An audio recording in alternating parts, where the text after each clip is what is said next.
best player ever. I say alleged because exactly what is so stunning about this? It's actually the most on-brand thing ever for both sides. The dysfunctional Clippers kicked their best player ever to the curb, effectively wrecking his farewell tour, which is SOP for that franchise. And while I don't know exactly what happened, something must have in order for the Clippers to execute this hit in the middle of the night for a guy who's meant so much to the franchise. In other words, they're still whack and he's still a lot. It's not stunning that it happened. It would have been stunning if it didn't. Same as they ever were, both parties. Extremely predictable and, frankly, very hilarious. I'm Jim Rome. 1 in 4 Americans have a disability. I'm one of them. I'm also a working mom who cares deeply about making sure every child with a disability thrives by getting their access needs met. We've got a trusted ally by our side. Easter Seals provides children and families the foundation for lifelong success through early learning programs, skills training, and prep for college and career. That's my Easter Seals. Make it yours. Join us at easterseals.com. While retinitis pigmentosa takes Mark's vision, his family gives him hope, whether at the family business or at home with his wife and sons. He knows he's not fighting alone. For 50 years, the Foundation Fighting Blindness has funded research into treatments and cures for blinding retinal diseases, providing hope to people with vision loss. And for Mark, winning the fight means being there for his family. The Foundation Fighting Blindness. Together, we're winning. Help us end blinding diseases at fightingblindness.org.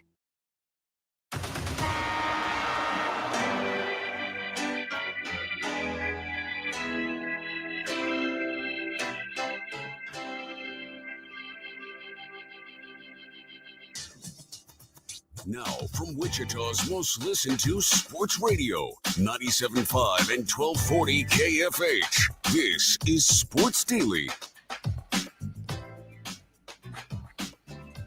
Well, my goodness, looky here. We got a big show for you today.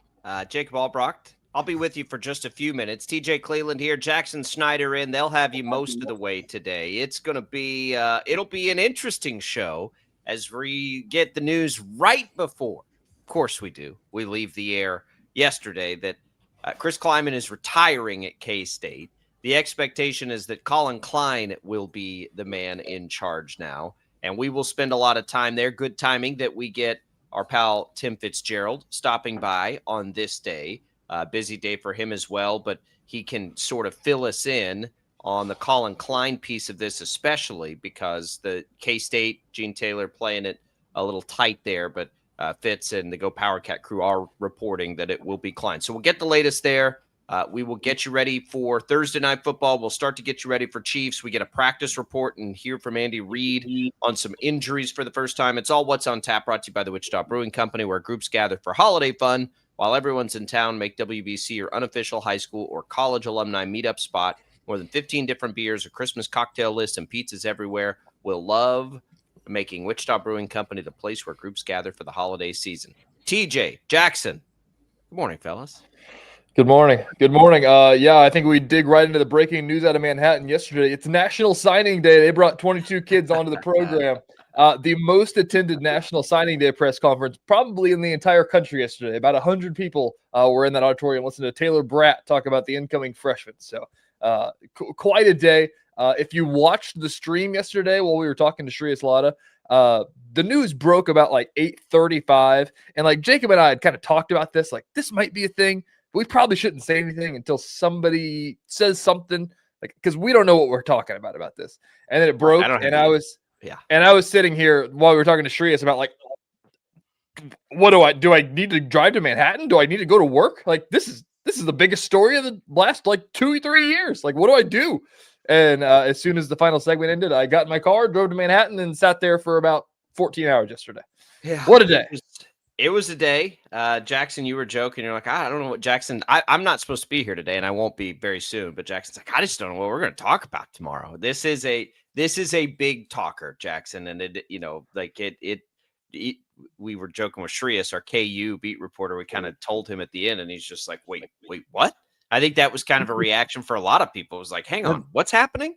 That was kind of my reaction like 2 nights ago. I had started to hear some things that were dropping little crumbs of information, but I wasn't putting it all together until yesterday morning. I wake up and I had a few more texts, and then the news breaks right as I got to the day job. And boy, that threw all of my productivity at my real job out the window for the day, because my head was spinning. I couldn't comprehend that it was real. I know. It's when you sit back and think about it with Chris Klieman, it makes sense. And after hearing him talk yesterday, it makes even more sense. But at the time, it just felt like a prank. It was crazy. Well, it's one of those. I can't stand the conspiracy theories getting out of control. I like them; they're fun, they're entertaining, they're cute, and most of the time they're whatever. But they're the most intense in college, and they're sometimes outrageous. This one was true. This is one of those where I depend on TJ. Like, TJ, what if like, hey, everyone's kind of saying that. Like, what if Klieman retires and they bring in Klein, or what if they hire Klein as a coach in waiting? And I'm like, Kleiman's only 58 years old. Like, he's not going to retire. Why would he retire? Well, now we know that what was happening at the end of the season with Klieman was a little bit more than just momentary breakdowns. And you're right, TJ. This is one of the bigger stories we've covered over the last few years. So I wanted to at least hop in the beginning.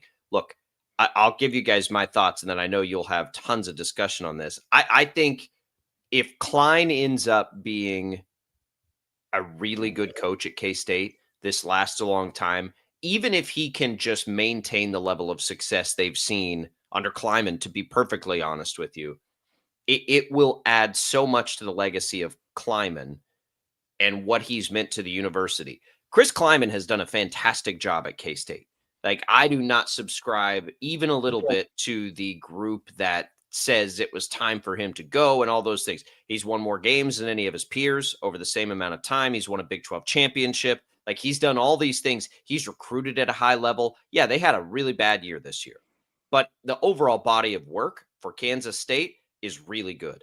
And if Klein continues that and is good, the timing of this, like, I cannot get over the timing of this. Like, this is the only way this works. Collin Klein has a rocket strapped to his ass in the coaching world.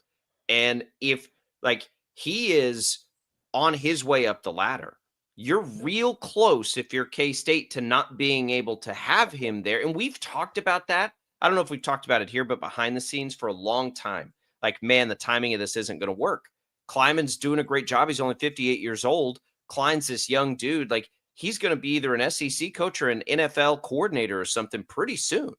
And so there were rumors from the A&M camp that he was going to get the USF job, but then this opportunity came up. So I can't get over the timing of this, and just like the good fortune for K-State. If Klein is the guy, we haven't seen him coach a game yet, but if he is the guy, man, like, how did they get that to work? That is wild. It feels almost forced, doesn't it? There's a discussion. There's a discussion to be made about, and that's kind of the new conspiracy of which they'll never say and we'll never know the answer to. Was this something where Klieman was like, and we'll get into all this, Jackson, don't worry, of like, do whatever you want me to go, like, I'll go. Was that the conversation, or was there a nudge? Yesterday, listening to him talk and listening to Gene Taylor talk, frankly, I believe what Klieman was saying is that he just can't do it anymore. And if you listen to Klieman talk over the years, as I said to you, Jacob, everything that he said lines up. Like, this is not out of the blue at all. Everything that he's complained about has led to this moment. Jacob, before you go, I want to know your thoughts on this question. People have been talking about this, like, in a way, clamoring for Collin Klein to be the head coach throughout the year.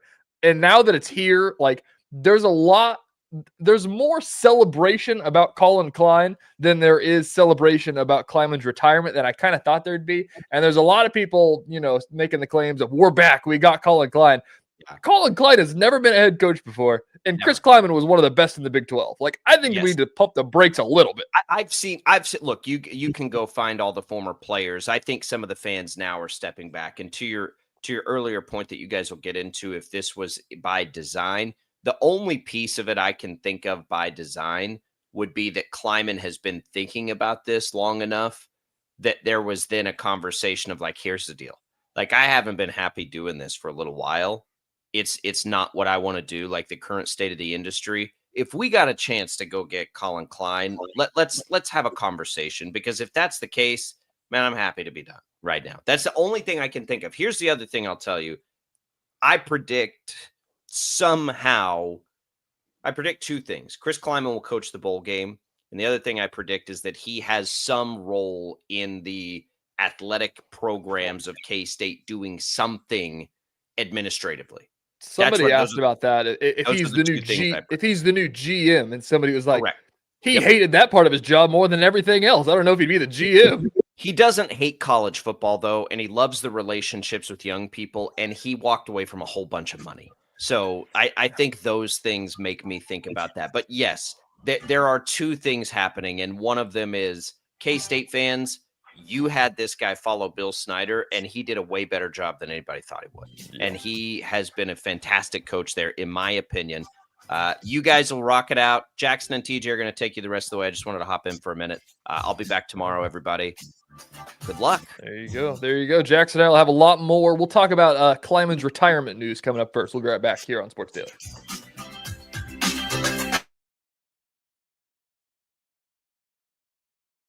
Lightning, hail, tornadoes, flooding. It's the worst of severe weather, and it's coming. Spring brings warmer temperatures, but also dangerous weather conditions. Stay up to date day or night with the Storm Team 12 weather app. You'll get accurate forecasts, so you can plan ahead and stay safe, no matter the weather. Download the Storm Team 12 weather app, brought to you by Stutzman's Greenhouse. The future of television has arrived. Next Gen TV is here with stunning video, movie theater quality sound, enhanced voice clarity, and interactive features, all upgradable for the future. Learn more at watchnextgentv.com.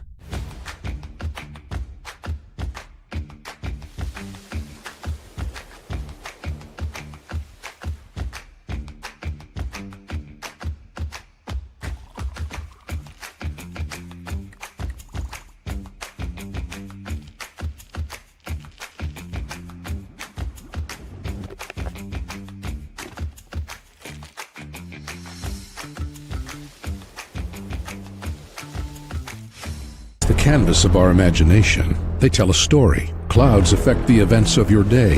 Sometimes they growl, sometimes they inspire, but they're always the messengers of nature's mood written in the sky. Storm Team 12 understands the language of clouds. We're dedicated to decoding their message so you know what to expect. Behind every cloud, there is a story waiting to be told. Trust Ross Jansen and Storm Team 12, alerting you first to the impact on your life. We are following a breaking update. Every day, all day, stream the stories that have you talking near and far. Whoever is behind the wheel of this bus is not stopping. From hundreds of local reporters and meteorologists spanning the country. Chaos here this morning at the UW campus. Search LNL for the all-new Local News Live streaming app. Odyssey is one of the most influential audio and entertainment brands in the nation. You already know Odyssey's iconic local radio brands in Wichita. But did you know Odyssey has the country's best collection of music, news, and sports brands? Odyssey is also a premium podcast creator, major event producer, and digital innovator. Odyssey brings people together across the country and right here in Wichita. Odyssey also delivers meaningful radio and digital audio results. Find out our story and impact at odysseyinc.com/Wichita. Make yourself known now. 310-01 in traffic pursuit. Oh my God, here. Investigate TV Plus begins with real people. We investigate stories that impact you and inspire change every day. Something is broken. Real problems. Why are they hiding it? And real solutions. My daughter was dying in front of me. What was your reaction when he said that? Investigate TV Plus, weekdays at 3:30 p.m. on KWCH. Sometimes people tell us, I don't get it, it's just tea. But let me tell you, we are so much more than just tea. With 20 plus flavors of sweet and unsweet iced tea, the possibilities are endless. Come on in and try them all for free to find your favorite, or get us on the go for your busy lifestyle. And don't miss happy hour every day.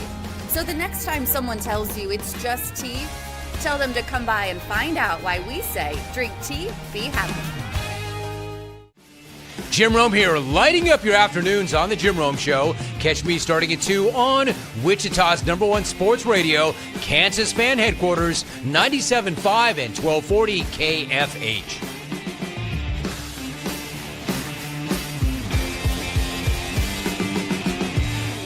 Mornings are busy. We're here to make your mornings better.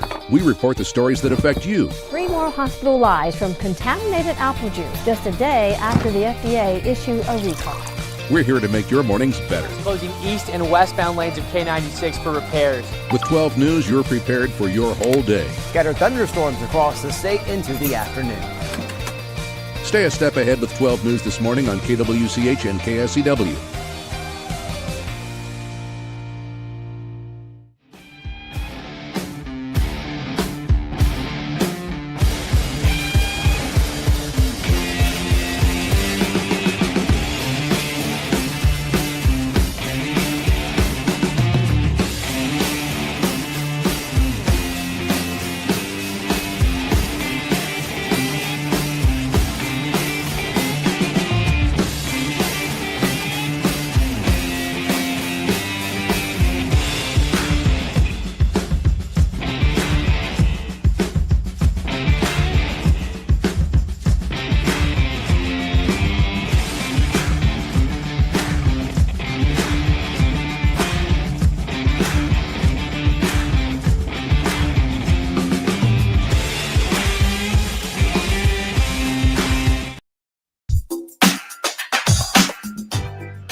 All right, welcome back in, everybody. Thanks to Prairie Fire Coffee, keeping us fueled up on a busy morning like this. I haven't even had a cup of coffee yet, Jackson, because this is one of the days I always tell Jacob, this is the day that I wake up at 6 a.m. because my mind is swirling about what the hell we're even going to start with whenever the days get. I know what we got to start with. It's cool. We got to talk about the Jonas Brothers being in town last night. Jonas Brothers, the Joe Bros, baby. I was a big Joe Bros guy growing up. I unfortunately could not make it. I was driving through Riley County at the break of the moon coming out, trying to avoid deer, basically. All right, let's dig in a little more here, Jackson. Thanks to Jacob for hopping in on this first segment and talking a little bit with us because it's such a breaking news story. He's such a ball hog, he couldn't stay away from the show. He had to get his takes in. I wish I could just hop on whenever I want to, I guess. Jackson, we'll start with Chris Klieman retiring, and we'll dig into what it means and everything going forward because there's a lot to talk about this because when the second greatest coach in K-State history and basically the second biggest name in the state of Kansas in the sports world announces his retirement at 58 years old, that sends shockwaves. There was a lot of, speculation, a lot of conspiracy theories that, and he talked about him after the Utah game, that he should be fired and they should bring somebody else in because you only won 6 games. And everything finally got to him. And he decides to retire as a 58-year-old 3 years on the day, actually, after winning a Big 12 championship. It's in shockwaves. It does, and I think it's kind of this weird mix because there was plenty of social media noise during the frustrations of this season calling for his job, and there's no doubt that noise leaked into the Veneer complex and into his office, and that added to the frustration for a guy that on his introductory press conference at K-State said he is a competitive son of a gun, and that was true for the entire 7-year tenure of him in Manhattan. So to be a competitive son of a gun and struggle for the first time really like that since the COVID season, obviously there's a lot of frustrations that come along with it. On top of the frustrations that I know Chris Klieman has with the state of college football right now. You mix all that noise together with him and allegedly some health issues, be that for him or within his family. I think this was the perfect time for him to decide, hey, I could step away now and still feel pretty dang good about what I've accomplished in my career. And as good as I feel about that for him, I have some trepidations for K-State because as you and Jacob kind of hinted to in the first segment, Collin Klein, while exciting and fun to bring back into the fold at K-State, is unproven, and you don't know how this is going to work out. So it just opens up Pandora's box, and all you know is you're leaving the safe comfort that is almost an 8-win per season average under Chris Klieman in Manhattan.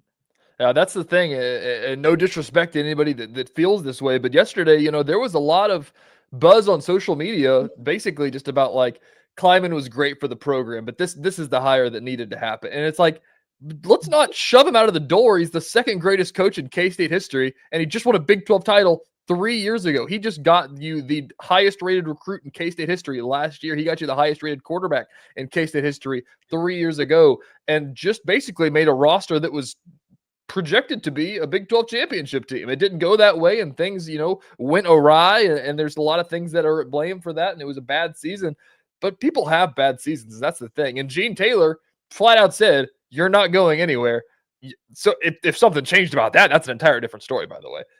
But it's interesting, and it brings a lot of the conversation that started yesterday. A big deal of it is Gene Taylor got up to the press conference and said, like, one of the best guys in college football just walked out that door and retired because of the state that college football is in, and it really pisses him off that that's where the industry has gotten to. That guys like Chris Klieman are leaving, and if they don't fix it, then more guys like Chris Klieman are going to leave. And Jackson, I brought up yesterday the fact of, like, they're not BSing anything. Chris Klieman threw a dig at the NCAA in about every single press conference he had this year. Win or lose, he would make a comment about how they cut down his roster limits, or how players can put the screws to you and flirt with other schools, and people are coming in and poaching all your players, and the transfer portal's gotten out of hand, and everything has changed since he took over at K-State 7 years ago.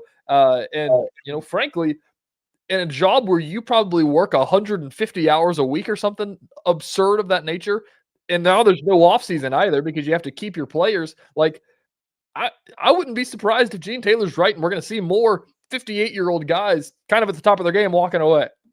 Well, I don't even think you have to look that far. I mean, less than 2 years ago, the greatest college football coach of all time retired on a whim in Tuscaloosa, Alabama, and I think it was largely because of that exact situation. I mean, he got tired, I think, pretty clearly of dealing with all the new craziness in the wild, wild west that this has all become.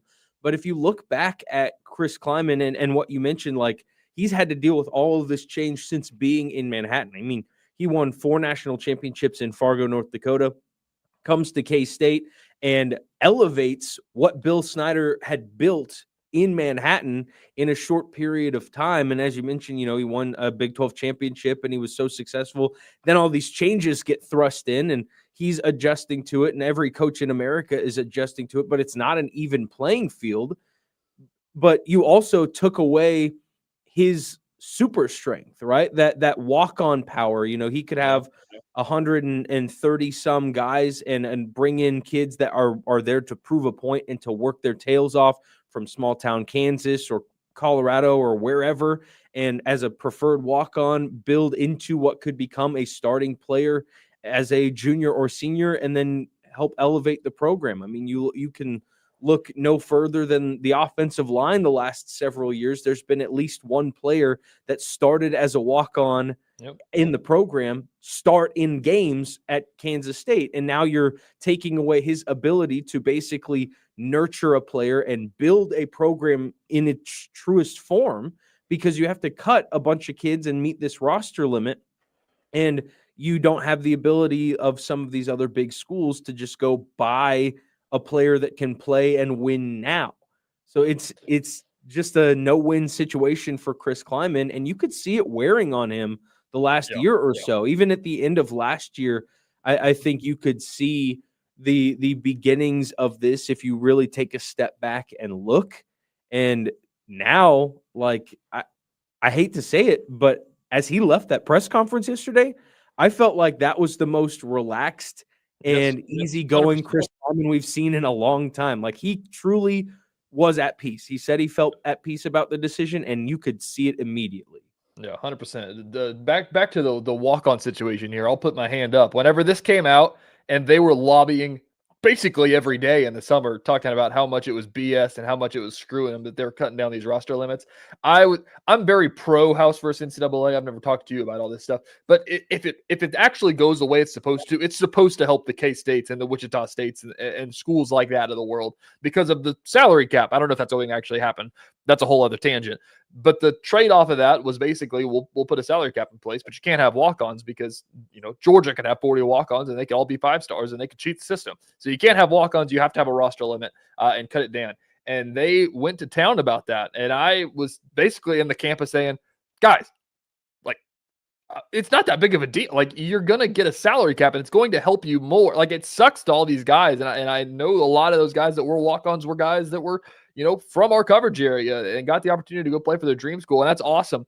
And it was so cool to see those stories come through the ranks. But if you're K-State and your goal was to win, Big 12 championships and make college football playoffs, you had to dilute the field from everybody else to not let them spend so much money so that you could have a way to compete. And if that was the trade-off, I thought that it was a good trade. It was unfortunate, and Chris Klieman lobbied for it all the time, and it sucked and everything. And he's right about all of that stuff. But I was basically just like, okay, like, I don't know what the big deal is about like these roster limits. Like, why is this? And it's such a big deal that he just left the sport of college football. Like that's how big of a deal it was. Yeah. And I mean, if you look back at his entire coaching tenure, and, we talk about Bill Snyder and comparing the two, like Bill Snyder was the same exact guy to his core of a football coach, like taking the under-recruited guys with potential and building them up by using, walk-ons and red shirts and just making players that were diamonds in the rough succeed. And, he did that his entire career. And then all of a sudden you can't do that anymore. And on top of it, you have to have this horrible meeting with 35 kids where you bring them into your office and say, you have to leave. Like, we can't allow you to stay at Kansas State anymore. And he was on record as saying that was the worst 2 days in his job history, is having to cut kids and tell them they have no choice but to leave. And I think that really wore on him emotionally, because he is a loyal guy, sometimes to a fault. We've seen it with his coordinators sometimes where he's with his guys. His players are his guys. He's a player's coach. And when he has to have that conversation with his players, that he has to tell them to leave, that kills him on the inside. Yeah. This is just one example, Jackson, because, as the point that we're making here is that it's a surprise that he retired. Nobody in the sport thought that Chris Klieman was going to retire at 58 years old until this week, basically. And now that it's happened, though, you start putting puzzle pieces together, I feel like, and you think back to the Utah loss, and he was breaking down in tears at the press conference up there. And now we know there was more than just a Utah loss that was going into that. It was likely him weighing his retirement and wondering if he can coach this sport anymore. You'd go back to, early in the season, after the Army loss, he was, I mean, you would be mad if he lost to Army as well, but that was one of the most fired up Chris Klieman press conferences that we've had. We saw him all off season. We saw him at the Iowa State game last year, went on his tangent about, I'm not going to apologize for going 8-4, which raised a whole bunch of hell. And now, by the way, speaking about that, fired James Franklin that has 10 wins. Chris Klieman was kind of first to the beat here. It's like, hey guys, you have 8 wins a year. You need to calm down a little bit. Kind of right about that. But he said that. He said, you think about the other press conference, there's been a lot of things that have kind of culminated. And then, you see the press release come out and he says he wants to focus more on his family and his physical health. You think back to the scare that he had where he got dizzy against KU a couple of years ago on the sidelines and, kind of was, in tears a little bit in the press conference, trying to navigate all of that stuff. So when you look back, it makes sense. And that's the thing I really want to convey to people, because when you see that Collin Klein is going to be the head coach, every K-State fan that's been clamoring for this is going to say, let's go. We finally got rid of Klieman. They're not, I don't think they're lying at all about Chris Klieman wanting to retire. No, I don't think so at all. But it's funny you use the word lying. I think someone somewhere in Manhattan is lying when you talk about Collin Klein. Because all these reports came, don't get me started. The whole, Collin Klein is the coach, it is decided. And then Gene Taylor comes in at 4:00 and says, I haven't talked to him. I haven't called him. I might not even have his cell phone number. Someone is lying, because I have it on pretty good authority. And I know you do as well, that Collin Klein is within the next 48 hours going to be probably named the K-State head football coach, and that just doesn't come together instantaneously.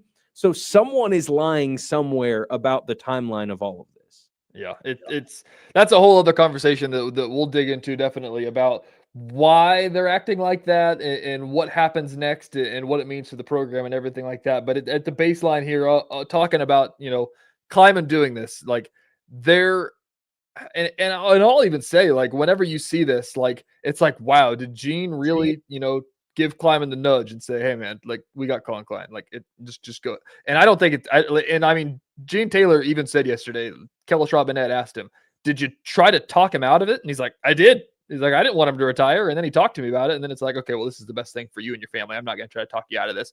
But like, he said this all came together Monday morning. He walked into his office and he thought that they were going to start talking about bowl games and roster cut downs and staffing changes. And he walked in and he said, I got to say something, and basically said he wanted to retire. So it's truly, I'll say, if you want me to throw a claim out here, and I might be wrong, Gene Taylor might be playing coy about the Collin Klein situation. I think Chris Klieman, because he's got the relationship with him, Chris Klieman may have called Collin Klein and said, hey man, do you want this job? Because I think I'm ready to hang it up. And that might be the conversation that was had, and that might be the reason that things came out. And he might have gone into Gene's office on Monday and said, I don't want to do this anymore, but Collin Klein does. And that might be what happened. And that might be why Gene Taylor said he hasn't called anybody. And he might be tell the truth. And that's the only reasonable deduction I can make about that. But just on this point, I do think that this was solely a Chris Klieman wanting to be done with college football decision. Yeah, no, I think that's exactly what it was. I mean, he mentioned his kids and his wife, which it is undeniable. If you are a head football coach in the year 2025, you do not get to spend time with your family, like, at all. There's no off season. There's no time really to relax, except for maybe a few months in the summer, if that. And even then, you're still worried about your roster's construction and NIL and where the money's going and all this. So I think he truly does want to spend time with his family. I was in Salina covering Kansas Wesleyan football when his son Colby was a Kansas Wesleyan Coyote, and he had to go out of his way on bye weeks even just to come watch one of his kids' games. And I think that killed him because he's a dad. He wants to be a father and support his family and be around, and he didn't get to do that for a really long time. And I think he feels good about where he's at to be able to step away in a mature fashion and make a family decision and be around for a little while. I think this was very clearly him saying, I've had my fun and I don't have to worry about pressure anymore. I can go be me. I'm financially secure. Let's just go live our life. And I don't think anyone can blame him for that. I do give him kudos because there's a lot of coaches that are in this thing and say, you're going to have to take me out of here in a casket. Like, kudos to the guy for retiring at 58, just to be like, yeah, guys, like I'm a millionaire. Like, I'm going to be okay. I think I'm just going to go out right now and just hang out while I still can enjoy life. So kudos to Klieman. The question that I was asked yesterday, and people are speculating on Twitter about this as well, you put Chris Klieman in the Ring of Honor. People are naming tunnels after him. I've seen on social media. Yep. What's the legacy of Chris Klieman? That's a whole other conversation that we may not have time for right now, because I could talk about that for days. But I will tell you right now, Bill Snyder was the architect of the greatest college football turnaround in history. Yes.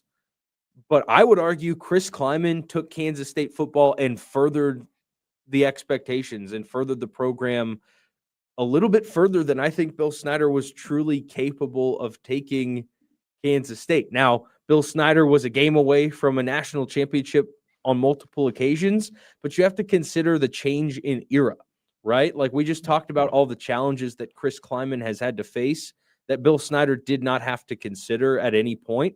I think he was working in a stacked deck his entire time in Manhattan, truly, and he still managed to win 8-9 games a year and a Big 12 championship and be in the conversation a whole bunch of other times. I think he's furthered the standard in Manhattan, and I think that deserves some flowers. It's a big deal. It's a tough job to take, and he said that it's a tough job to follow Bill Snyder, and he took it, and he did basically as good as anybody can do in Manhattan, Kansas. And we'll stand by that. I know K-State fans may say it needs to be better, but that's about as good as you can do in Manhattan, Kansas. All right, coming up, we're going to be back. We'll talk a little bit more about what's next. There's a lot of questions that have been asked, and for good reason. Coaches don't just retire like this all of a sudden. Who's the coach? What happens to a bowl game? Why is Gene Taylor not have Collin Klein's phone number? We'll answer all those questions next.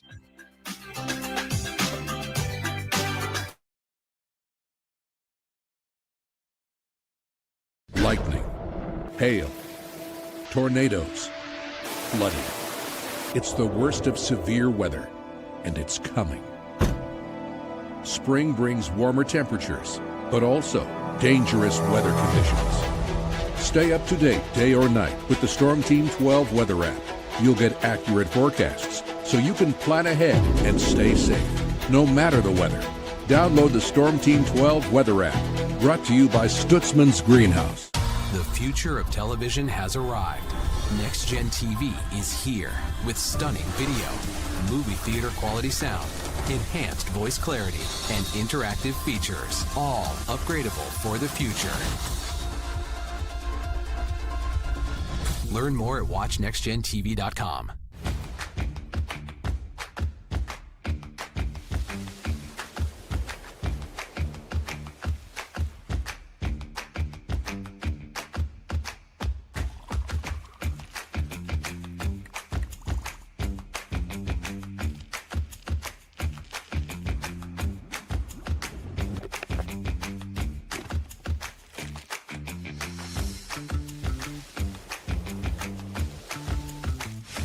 The canvas of our imagination. They tell a story. Clouds affect the events of your day.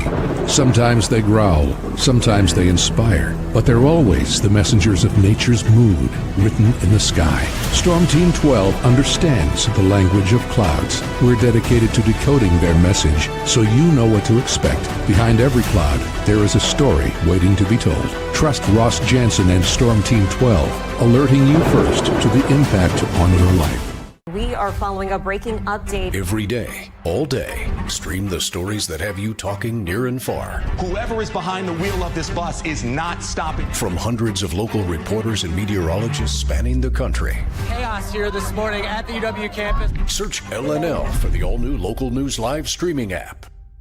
Odyssey is one of the most influential audio and entertainment brands in the nation. You already know Odyssey's iconic local radio brands in Wichita. But did you know Odyssey has the country's best collection of music, news, and sports brands? Odyssey is also a premium podcast creator, major event producer, and digital innovator. Odyssey brings people together across the country and right here in Wichita. Odyssey also delivers meaningful radio and digital audio results. Find out our story and impact at odysseyinc.com/Wichita. Make yourself known now. 310-01 in traffic pursuit. Oh my God, here. Investigate TV Plus begins with real people.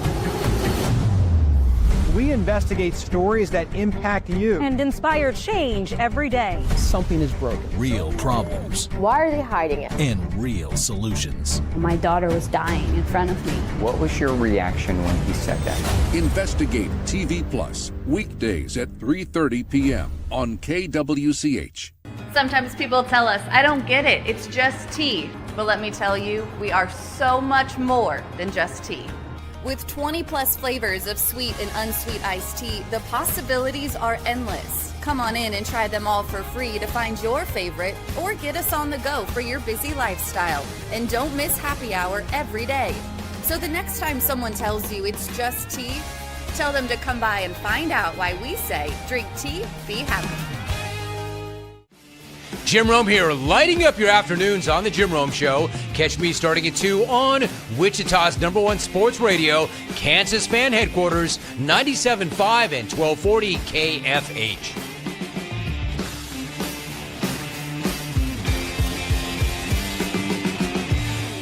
Mornings are busy. We're here to make your mornings better. We report the stories that affect you. 3 more hospital lies from contaminated apple juice just a day after the FDA issued a recall. We're here to make your mornings better. Closing east and westbound lanes of K96 for repairs. With 12 News, you're prepared for your whole day. Scattered thunderstorms across the state into the afternoon. Stay a step ahead with 12 News this morning on KWCH and KSCW.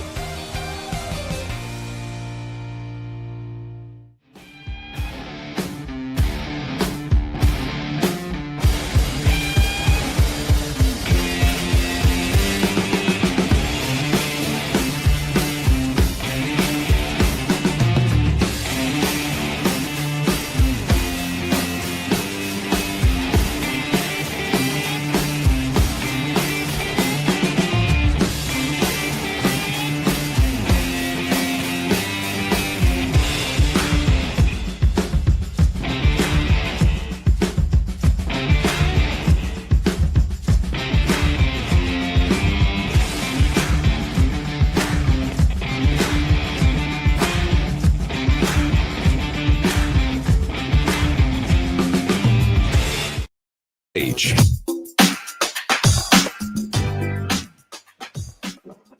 All right, welcome back in. Lots of K-State talk. We're still going to continue on with here on Sports Daily. TJ Klieman, Jackson Schneider in with you. We just talked a lot about Chris Klieman and his legacy and his retiring news, because to me, still, I think that may be the biggest story of all this still. And maybe I'll change my mind as the stories continue to come out about who the next coach will be and Collin Klein and everything like that. But to me, it's still the biggest story that a head coach retired at 58 years old and was the second greatest coach in the history of the university. But now we'll transition into, answering some of these questions that a lot of people are going to have about Kansas State and the future of the program and what comes next and everything of that nature. Max has pulled up here. We'll listen to a couple minutes of Gene Taylor, the athletic director at K-State, his press conference from yesterday, as there was, rightfully questions asked about who's next and what comes next. And there really wasn't a lot of answers given. So Max, we can go ahead and pull this up if you want. You talked about, has there been a point of contact reached out yet? Has that phase begun? And when do you expect it to begin?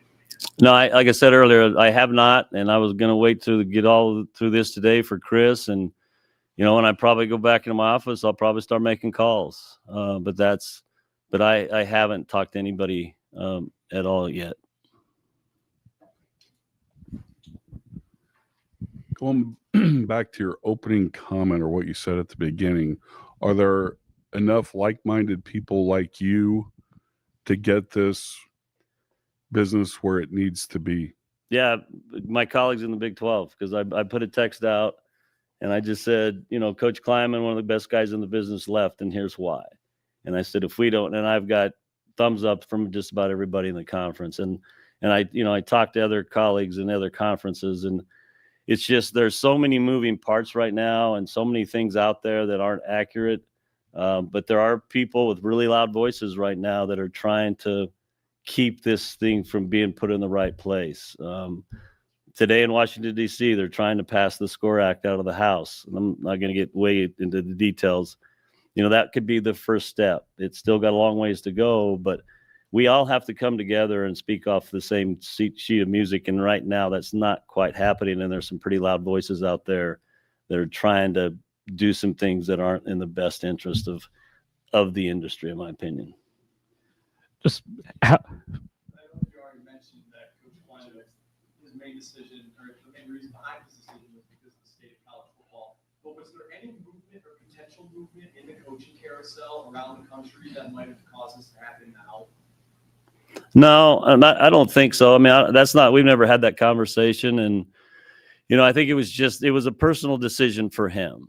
It really came down to his family, to where he was mentally, and just really wanting to take a step away from it right now. But it really was more of 100% a personal decision on his part. How was that locker room when you addressed it earlier today? It seemed like you guys were hoping to make this announcement later in the week. Well, we was here. It wasn't the locker room. We just met with him here. It's quiet. I mean, it's a time of uncertainty for everybody in the room. Anytime there's a change, the players, it was actually, that's what he said. He walked in, this isn't a funeral, and the guys were really, really quiet. They were kind of sitting there like that's what they were. And so, they were respectful. And then when I said my piece, we just got up and walked out. I mean, these guys are really good dudes, and they care about the program. And, I just ask them to be patient and not do anything, not make any rash decisions, let us get through the process. And I think they all, they kind of nodded their head, and we'll go from there. So. Gene, I'm sorry to. Yeah, like I said, I think I'm going to start with the players. To me, that's, if they have a desire to play, then we'll take the next step. But I think I have to really start with the players and just kind of see where they are with it. Sorry to belabor this again, but just because there's so many reports on the Texas A&M side that say that Collin has been connected to this job, you're saying the K-State has not had any conversations with him about this opening? Absolutely not. I'm not even sure if I still have his number, but I guess I better find that out at some point. All right, Max, we can end on that. You're telling me you're an athletic director at Kansas State and you don't have the phone number of the guy that almost won a Heisman and was an offensive coordinator at the school 2 years ago. I have people from 4th grade's phone number in my cell phone. There's no way Jackson. I was going to say, I talked earlier about somebody's lying. That might be the lie. Gene Taylor. If Gene Taylor, I'll say this: if Gene Taylor is not lying, there is a much bigger story.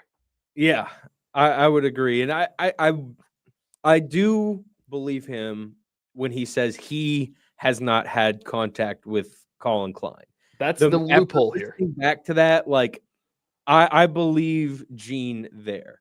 I've had enough interactions with him in prior interviews or media sessions to feel like I have a pretty good read on him, and he's a very open and honest guy. And I mean, you got that in that same audio clip where he openly addresses the issues in college athletics and talks about his group message with other Big 12 ADs. Like, he's very open about his criticisms of where we're at currently. So I have nothing to think he would be lying to any of us about this situation. Now, what you brought up earlier is starting to seem a whole lot more plausible, because if Gene Taylor doesn't have Collin Klein's phone number, I guarantee you that Chris Klieman.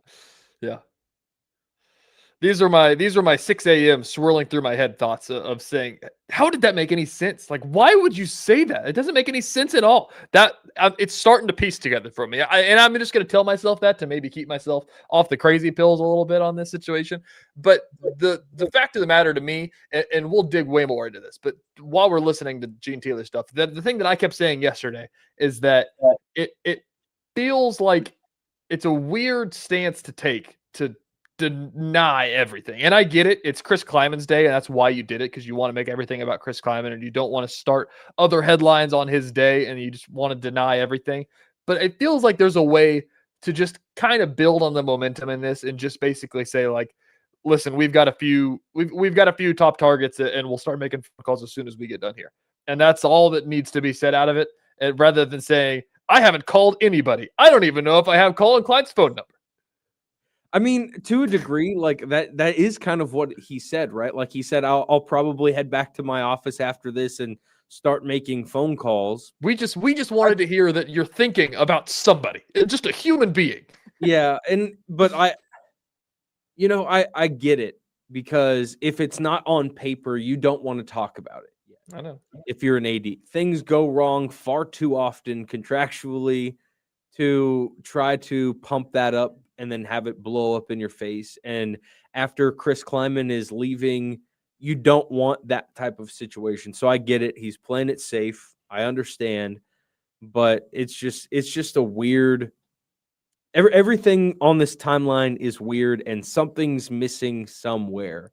But it is what it is. The thing you just had mentioned, not wanting to take away from Chris Klieman's day, and that jogged to me the thought about the bowl game, because I wonder whether or not Chris Klieman wants to coach one more game and have a chance to go out with a swan song, because I don't think that's Chris Klieman. I like knowing Chris Klieman, he doesn't like that. He cares about that. I don't think he wants to make it about him as much as maybe I would, or the K-State fan base would want to make it about him.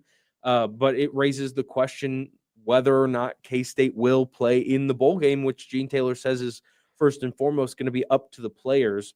Yeah. I'm very interested to hear how the players feel about that as well. I think that it's interesting, because I agree. And I think that it's up to the players. The players want to play. And I think that the players will probably want to play. I think it's just a question of, like, does Klieman want to do it? Because Klieman has gone out of his way to make things not about him, and in multiple situations. So I that was my first thought as well, is that, like, there's a reason he didn't announce this in week 0 and just say, this is the last ride, and then have all the hugs after the game with everybody and do all that stuff. Because that's not who Chris Klieman is, and he doesn't care about any of that crap. So that's an interesting conversation if he wants to do it. If the players are going to try to convince Klieman to do it, and then it brings into the tie that if Collin Klein is the next guy, Collin Klein's going to have his hands tied until January. So do you just let Klieman keep coaching until he comes? The good part about it, if it is Collin Klein, is that the two coach together 2 years ago, and there has to be a lot of synergy in the things that they're going to do.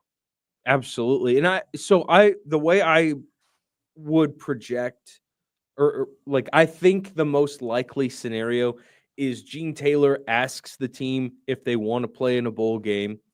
The team is going to say yes. More than most on that roster are going to say yes. And you'll have some guys that hit the portal and don't want to be there, whatever.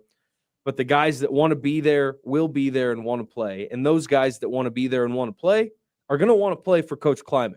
I think that is overwhelmingly clear that his players love him and he loves his players. And if his players want him to coach one more time, I'd be willing to bet that Chris Klieman will go to work for 2 or 3 more weeks, go try to kick the snot out of some poor Conference USA school. Louisiana Tech. Right off into the sunset. Like, I feel, to me, that is what I see playing out here. Now, I wouldn't be shocked if he said, no, I'm good. And then they just decided that Matt Wells was going to be the interim head coach to go take on Kennesaw State. That would be fine too. But I think that the perfect ending here would be for K-State to say, hey, we want to play for you one more time. Do you want to coach for us one more time? And then them go and just win by 40 in Shreveport, Louisiana. It kills me. It's unfortunate that this is happening after the season that it did happen in, because if they do this and it's a swan song, we're going to have a bunch of hype videos about the Shreveport Bowl. Right into the sunset in Shreveport, Louisiana after his final win. Excited about playing Kennesaw State or Louisiana Tech. You know, if I was Louisiana Tech and I saw all this news coming out, I'd be shaking in my boots. Like, you got to be kidding me. We got those K-State Wildcats after this news. They're going to beat the crap out of us. Inside baseball here, Jackson. We'll talk more about the Collin Klein situation after this break.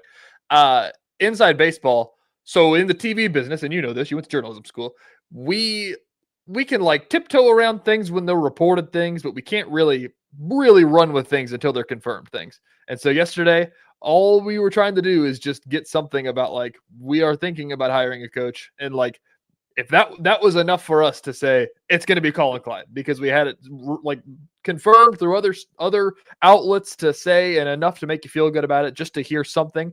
And then to go into a press conference and him say, I haven't talked to anybody. Absolutely not. I have not talked to Collin Klein. I don't even have his phone number. The entire newsroom is just like, we just ran a lower third that said Collin Klein's going to be the next head coach. You don't even have his phone number? What are we talking about? Like, I was going to pull my hair out. I was like, way to make everything harder, Gene Taylor. I was sitting in the stadium. We think it's going to be Collin Klein. I don't know anymore, but I still think it's going to be Collin Klein. It's such a weird 24 hours. I like I said yesterday, I started driving up there at about 8:50. The show wasn't even over when I left, actually, and threw on a pair of jeans, got in my car, got up there, and then it was like just sitting outside the stadium waiting for something to happen, basically all day long was my job yesterday. Hey, you know, there are worse places to spend a day just killing time. Yeah, you should have walked out campus, got yourself some. I thought about Taco Lucha. Yeah, my wife probably was going to kill me. I got out of here in a hurry so fast. I didn't grab a coat, and I was freezing. It was like 26 degrees. Cardinal sin of marriage. Can't do that. Cardinal sin. We'll be right back. Another hour of Sports Daily coming up.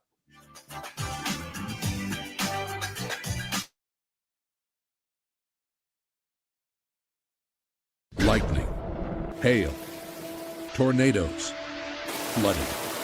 It's the worst of severe weather, and it's coming. Spring brings warmer temperatures, but also dangerous weather conditions. Stay up to date day or night with the Storm Team 12 weather app. You'll get accurate forecasts, so you can plan ahead and stay safe, no matter the weather. Download the Storm Team 12 weather app, brought to you by Stutzman's Greenhouse. The future of television has arrived. Next Gen TV is here with stunning video, movie theater quality sound, enhanced voice clarity, and interactive features, all upgradable for the future. Learn more at watchnextgentv.com.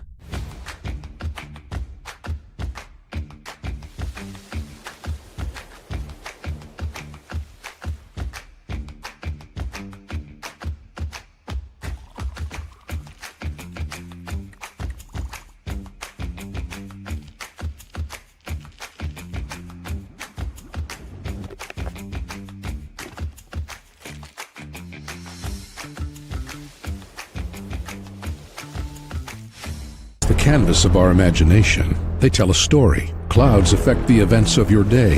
Sometimes they growl, sometimes they inspire, but they're always the messengers of nature's mood written in the sky. Storm Team 12 understands the language of clouds. We're dedicated to decoding their message so you know what to expect. Behind every cloud, there is a story waiting to be told. Trust Ross Jansen and Storm Team 12, alerting you first to the impact on your life. We are following a breaking update. Every day, all day, stream the stories that have you talking near and far. Whoever is behind the wheel of this bus is not stopping. From hundreds of local reporters and meteorologists spanning the country. Chaos here this morning at the UW campus. Search LNL for the all-new Local News Live streaming app. Odyssey is one of the most influential audio and entertainment brands in the nation. You already know Odyssey's iconic local radio brands in Wichita. But did you know Odyssey has the country's best collection of music, news, and sports brands? Odyssey is also a premium podcast creator, major event producer, and digital innovator. Odyssey brings people together across the country and right here in Wichita. Odyssey also delivers meaningful radio and digital audio results. Find out our story and impact at odysseyinc.com/Wichita. Make yourself known now. 831001 in traffic pursuit. Oh my God, here. Investigate TV Plus begins with real people. We investigate stories that impact you. And inspire change every day. Something is broken. Real problems. Why are they hiding it? And real solutions. My daughter was dying in front of me. What was your reaction when he said that? Investigate TV Plus, weekdays at 3:30 p.m. on KWCH. Sometimes people tell us, I don't get it, it's just tea. But let me tell you, we are so much more than just tea. With 20 plus flavors of sweet and unsweet iced tea, the possibilities are endless. Come on in and try them all for free to find your favorite or get us on the go for your busy lifestyle. And don't miss happy hour every day. So the next time someone tells you it's just tea, tell them to come by and find out why we say, drink tea, be happy. Jim Rome here, lighting up your afternoons on The Jim Rome Show. Catch me starting at 2 on Wichita's #1 sports radio, Kansas Fan Headquarters, 97.5 and 1240 KFH.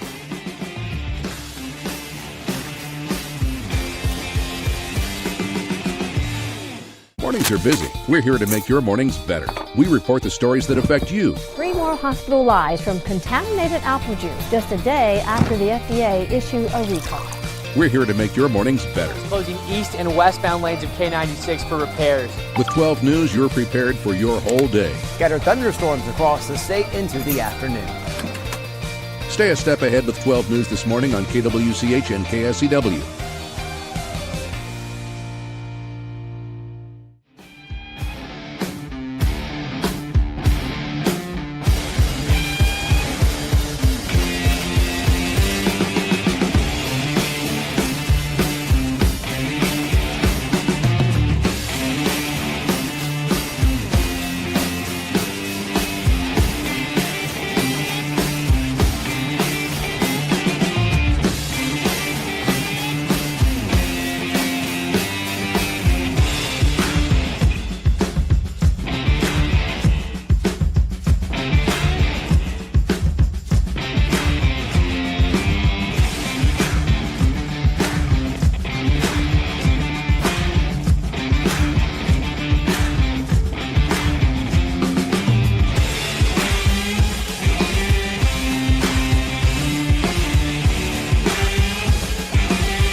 Now, from Wichita's most listened to sports radio, 97.5 and 1240 KFH. This is Sports Daily.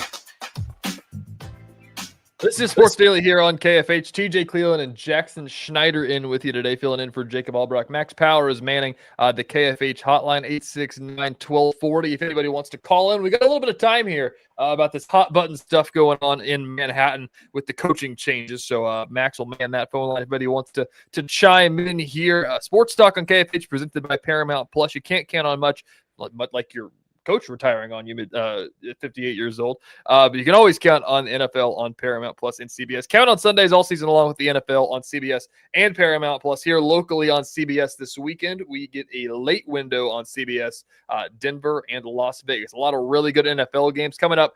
In this next segment, our betting insider, PJ Glasser, should be joining us. We'll talk about our favorite bets of the week, see what he thinks about this loaded slate, and we'll talk about some conference championships in college football. But first, we're not done with the K-State stuff. We could do this for about 5 hours today.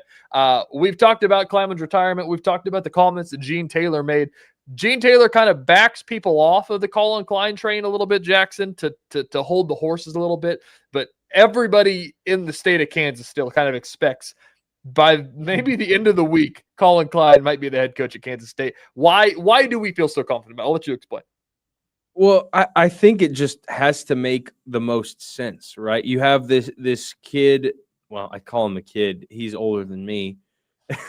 But you have this young coach that has risen through the ranks of college football coaching with speed that is seldom seen in coaching. Like, you could maybe count on one hand the amount of coaches that are in line to get their first head coaching job at his age. It's a very small number, but his ties to K-State just make too much sense. He understands what makes K-State football K-State football. He was the OC and the quarterback's coach. You want to retain your quarterback, so you want to bring in the coach that was his coach when he first got to Manhattan. Like, there's too many pieces to this that make sense for it not to happen. And when you hear it from not just people with their tinfoil K-State hat on, but you hear it from Texags, you hear it from other high-level college football reporters like Pete Thamel from ESPN. Like, there's way too much like information that all lines up and way too many sources saying the same exact things for this not to happen at this point. And I would be very, very surprised if Collin Klein wasn't the next head coach at Kansas State. And I'd be even more surprised if Monday comes and I'm filling in on the show again and it's still not decided. I think it's going to be very, very quick how this all comes together. My worst nightmare, one of my coworkers texted me last night at about midnight saying, "Hey, great work in Manhattan today. Hopefully they announce the new coach tomorrow at 9 a.m. And I was like, oh my gosh, I could not handle it if they did that to me. It made me do 2 trips to Manhattan back-to-back days. Yeah, I think the biggest thing for me is those, national outlets have reported this and basically confirmed that it's going to be. And nobody's really backed off of it quite yet. If they start to back off of it, then there will be a little bit of worry that maybe Gene was telling the truth, that they haven't really contacted him and he just kind of was the top target and everybody kind of ran with that.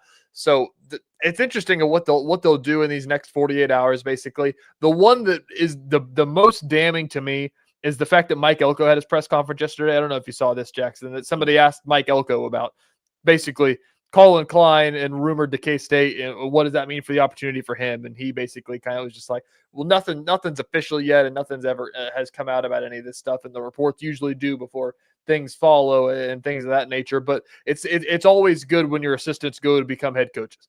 And if you say that, it's like, well, I can't imagine he's talking about anywhere else except for K-State.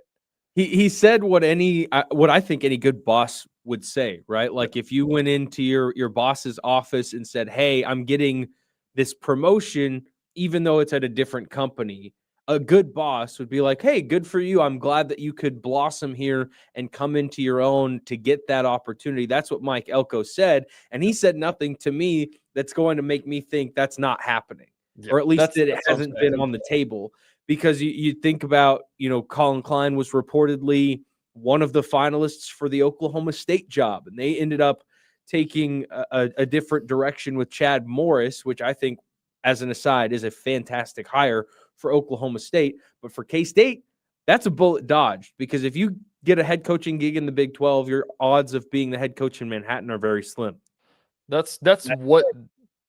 So my last little bit here is he was also apparently a finalist for the USF job. Now that's a little different because it's a step down conference-wise in the job. And if you're K-State and Collin Klein goes to USF, I don't think you are sweating too much, because the door is still open for him to join the K-State party a year or two down the line. Well, you just have bypassed a couple of steps here, and now you're looking at Collin Klein just kind of falling into your lap here. And I think if you're K-State, that's a dream situation. Everything's just aligning for once for the Purple fans here in Wichita. Yep.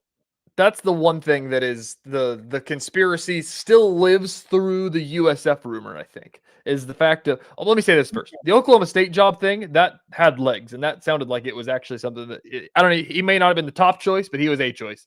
And you know, if you're K-State, that's what kind of brought along all these, you know, conversations about like, he's going to get a job somewhere. Like, should it be here? Should we do something about this? Like, if we want him, like, there's a chance he could go to Oklahoma State and do great and then get hired at Ole Miss in 2 years and be an SEC head coach. Like, that's completely on the table. And so I think that that's what brought along all those conversations. And then it didn't happen. And I think that that kind of was like like, he might get hired somewhere. Like, I don't know. You said Ole Miss. Like, Ole Miss is looking for a coach, like, or was looking for a coach like a week ago. That's what was so scary about that's unrealistic of him. That's what I was telling. I know. That's what I was telling Jacob about. That's what I was telling Jacob about all year long, is that like he was under the impression, and I'll just throw Jacob under the bus. I don't care. He was under the impression I was like, you're gonna if you want something to happen, you kind of need it to happen right now. And he's like, no, I mean, he's not gonna get hired as a head coach this time, right? Like, maybe after one more good year he'd get hired as a head coach. I'm like, Jacob, it's September and there's 5 schools without a coach. I was like, there's gonna be 20 openings this summer, probably, or this winter, through all the different cycles and everything. It was like, you're the offensive coordinator for the number 3 team in the country. Somebody's gonna call you. Like, that's the fact of the matter. And so 5 years ago, he was a finalist for the Colorado State job. Don't quote me on the exact years, but very recently, he was a finalist to take a head coaching job before he was even the OC at K-State. Like, this is not a far reach possibility. It's been a thing for a while now.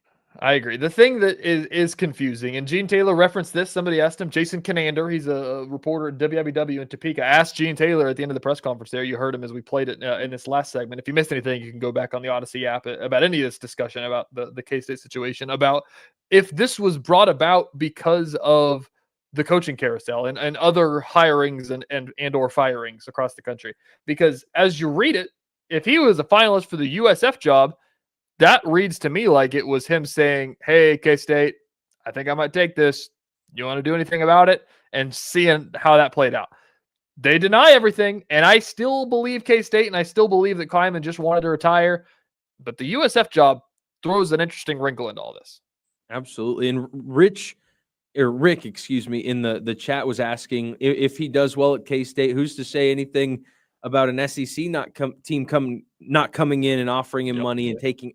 No one's saying that. Like, I think that's very likely. I think that for the last 4 or 5 years, that's been a possibility with Chris Klieman too. Like, the Wisconsin job came open and everyone was wondering if he'd take that maybe, or being tied to the Nebraska job, or should Kirk Ferentz retire and Iowa need to hire someone? Was Chris Klieman the next phone call? Like, that's just the nature of the business. But where K-State is in the pecking order, they just don't want to get passed over. Like, if you're going to get even 4 years or less of Collin Klein as your head coach, you don't want to miss that shot to get your guy. That's the thing. And I think that, and by the way, the more you do Sports Daily, the more you'll know Rick's name. That dude is a chronic commenter on the show. We love Rick. We love the longtime listeners. The thing about it, I brought this up to Jacob yesterday, is the fact of it's a risk. And it's a risk to go get a young coach for that reason. That's a reason that, these group of 5 teams can't really have sustained success, because every time you do good, somebody comes and poaches you. And at K-State, there's a chance that, whoever you want to say, some SEC school can come in and get Collin Klein away from them. But I think with Collin Klein, the thing about Collin Klein that's different than getting fill in the blank, we'll say the John Summerall. We'll say John Summerall. If they hire John Summerall at K-State, which is, good hire if they got John Summerall. The difference between John Summerall at K-State and Collin Klein at K-State is the ties, obviously. He played at K-State. His family lives in Manhattan still. He never, I don't even know if this is true or not, but apparently he never even sold his house in Manhattan when he took the Texas A&M job. That's how loyal he is to K-State, to know this might come around eventually. And if it does, he's called it the dream job. And so you've got the chance that if he's really good, that you could get one of those guys that you could throw the long-term deal at him and he'll say, I'm not going anywhere. This is it. And people say that and they leave. And that's the nature of the college football world. But with Collin Klein, you have the chance that won't be the case. Yeah, and I think like with Collin Klein, if it does become the coach at Kansas State, like you don't have to worry quite as much about if you brought in a random guy as easily being enticed, just because not only of him, but people forget his wife is a K-State women's basketball legend herself. Like, it's double rooted in the community in Manhattan. So I feel like there's an extra like added layer of a safety net if you can get him, but you got to get him first, and that still hasn't happened. Yeah, it's interesting because we still have to keep prefacing. He's not the coach yet. Gene Taylor doesn't even have his phone number. Yeah, okay, Gene. All right, we'll have more after the break. Our betting insider PJ Glass are going to join. We'll switch to some NFL talk, leave some talk in Manhattan for this next segment. Then Tim Fitzgerald joining on later in the show, but we'll give you some bets coming up next on Sports Daily.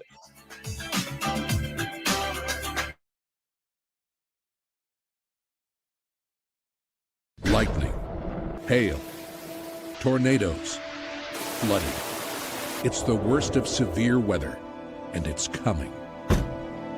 Spring brings warmer temperatures, but also dangerous weather conditions. Stay up to date day or night with the Storm Team 12 weather app. You'll get accurate forecasts, so you can plan ahead and stay safe, no matter the weather. Download the Storm Team 12 weather app, brought to you by Stutzman's Greenhouse. The future of television has arrived. Next Gen TV is here with stunning video, movie theater quality sound, enhanced voice clarity, and interactive features, all upgradable for the future. Learn more at watchnextgentv.com.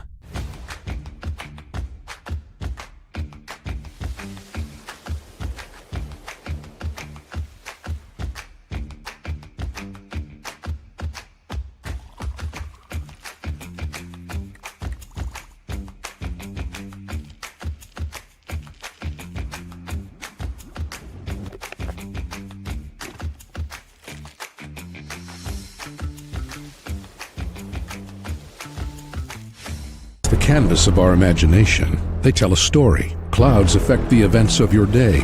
Sometimes they growl, sometimes they inspire, but they're always the messengers of nature's mood written in the sky. Storm Team 12 understands the language of clouds. We're dedicated to decoding their message so you know what to expect. Behind every cloud, there is a story waiting to be told. Trust Ross Jansen and Storm Team 12, alerting you first to the impact on your life. We are following a breaking update. Every day, all day, stream the stories that have you talking near and far. Whoever is behind the wheel of this bus is not stopping. From hundreds of local reporters and meteorologists spanning the country. Chaos here this morning at the UW campus. Search LNL for the all-new Local News Live streaming app. Odyssey is one of the most influential audio and entertainment brands in the nation. You already know Odyssey's iconic local radio brands in Wichita. But did you know Odyssey has the country's best collection of music, news, and sports brands? Odyssey is also a premium podcast creator, major event producer, and digital innovator. Odyssey brings people together across the country and right here in Wichita. Odyssey also delivers meaningful radio and digital audio results. Find out our story and impact at odysseyinc.com/Wichita. Make yourself known now. 310-1 in traffic pursuit. Oh my God, here. Investigate TV Plus begins with real people. We investigate stories that impact you. And inspire change every day. Something is broken. Real problems. Why are they hiding it? And real solutions. My daughter was dying in front of me. What was your reaction when he said that?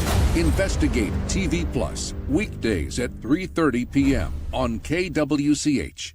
Sometimes people tell us, I don't get it, it's just tea. But let me tell you, we are so much more than just tea. With 20 plus flavors of sweet and unsweet iced tea, the possibilities are endless. Come on in and try them all for free to find your favorite, or get us on the go for your busy lifestyle. And don't miss happy hour every day.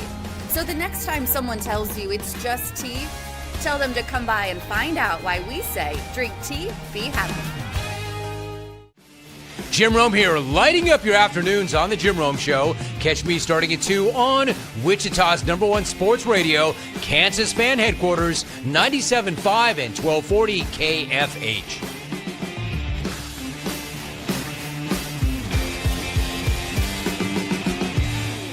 Mornings are busy. We're here to make your mornings better. We report the stories that affect you. 3 more hospitalized from contaminated apple juice just a day after the FDA issued a recall. We're here to make your mornings better. Closing east and westbound lanes of K96 for repairs. With 12 News, you're prepared for your whole day. Scattered thunderstorms across the state into the afternoon. Stay a step ahead with 12 News this morning on KWCH and KSCW.